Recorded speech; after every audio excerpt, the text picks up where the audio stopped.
मी त्यांना अजूनही विनंती करतो की कार्यकर्त्याचा वसा जर घेतलाय आणि तो स्वीकारलेला आहे, हा वसा म्हणजे काँग्रेसचे कार्यकर्ते होणे, भाजपचे कार्यकर्ते होणे, एका पक्षाचे कार्यकर्ते होणे, बाकीचे जे धन्यवाद रिपब्लिकन पक्ष आहेत त्यांचे कार्यकर्ते होणे असा हा नाही.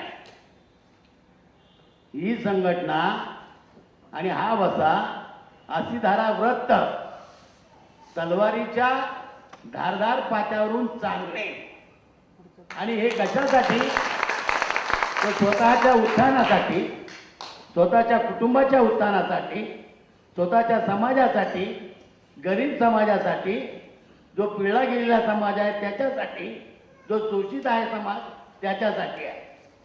आणि म्हणून कुणाला जास्त नशा चढली असेल ना तर त्यांना सांगा नीट उतरवून घ्या, नाही तर आमच्याकडे फार चांगलं जालिम औषध आहे, आम्ही चांगलं उतरवतो आणि चांगल्या उतरवतो.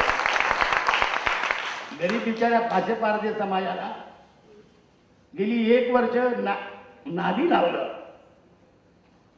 त्या समाजाचा एकही प्रश्न ज्यांनी संघटन केलं त्या हरामखोरांनी हा सोडला नाही.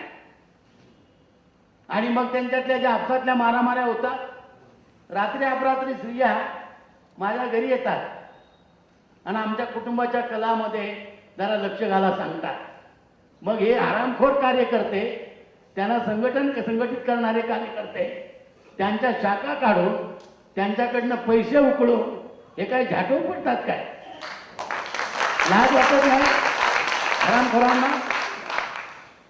या समाजात